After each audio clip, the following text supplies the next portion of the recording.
Therapy language was supposed to help us understand people. The internet turned it into a way to stop understanding them. Your ex is not selfish, they're just a narcissist. Your friend didn't lie, they're just gaslighting you. And your partner did not need more space, they're just an avoidant attachment style or whatever. And the coworker asking about the spreadsheet is apparently violating a boundary. We know our triggers, our attachment styles, inner children, nervous system states, and at least 12 different types of species of narcissist. And somehow we are getting worse at staying connected to another human being. This is not an argument against therapy. Therapy has helped people name abuse and leave dangerous situations. The problem is what happened after its language left the therapist's office. To understand this, though, we have to go way back to 1938. Europe is sliding towards war. People are smoking indoors with the confidence of civilization that has never seen a warning label. And British playwrights Patrick Hamilton premieres Gaslight. The story follows as a husband who moves objects, dims the light, denies what his wife sees, and slowly convinces her that she is losing her mind. That is where gaslighting comes from. Not disagreement, not bad memory, not your partner saying, "I thought you said 7 when you certainly said 73. It describes a sustained effort to make someone distrust their own reality. Today, the meaning has broadened. Researchers have found similar expansions across words associated with mental health, including trauma, anxiety, and depression. The public may be getting better at recognizing mental illness while becoming worse at recognizing its absence. Now, entering the 1950s, poodle skirts, nuclear anxiety, and John Bowlby studying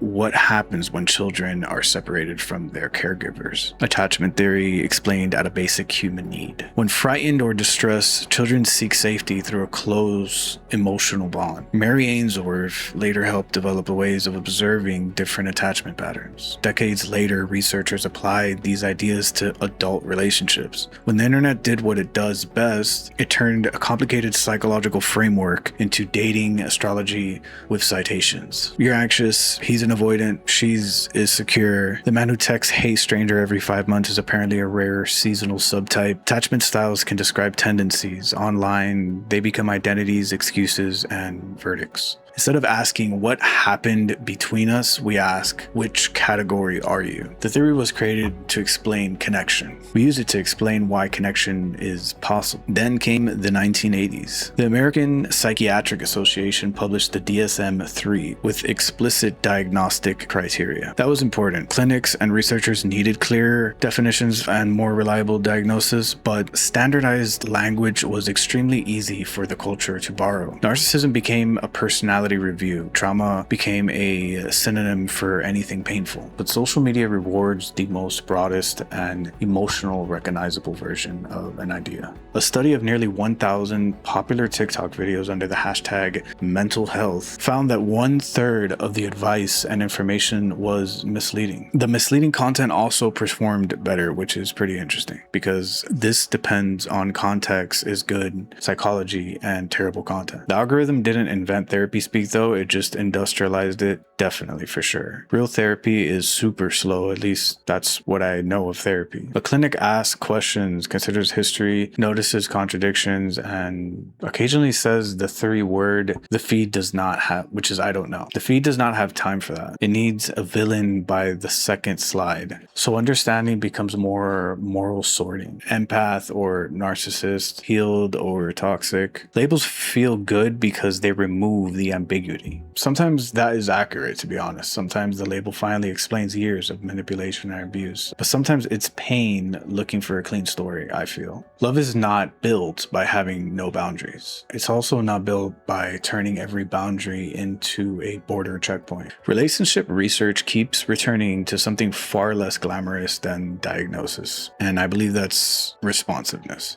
Therapy gave us a lot of words for experiences people once endured in silence. And I think that's the important part of this whole video. Abuse is real, trauma is real, manipulation is real. Some relationships should end, but not every painful relationship is abuse. Not every selfish person has a personality disorder, and not every disagreement is gaslighting. Not every uncomfortable feeling means a boundary was violated. Human beings are messy. We become defensive, we communicate badly, we repeat wounds we do not understand, we hurt people we genuinely love. Sometimes the human response is to leave, sometimes it's to stay and repair. We learned how to diagnose the wound. We learned how to protect the self. We learned how to leave. Now we may need to relearn the language, because the opposite of toxicity is not perfection. It's repair. And that's something I think humans have lost touch with, is repairing. Making this video was kind of a little bit of a mess for me, but I enjoyed making it. I hope you guys enjoyed it. If you did, like, share, subscribe, comment what you think, and appreciate you for watching.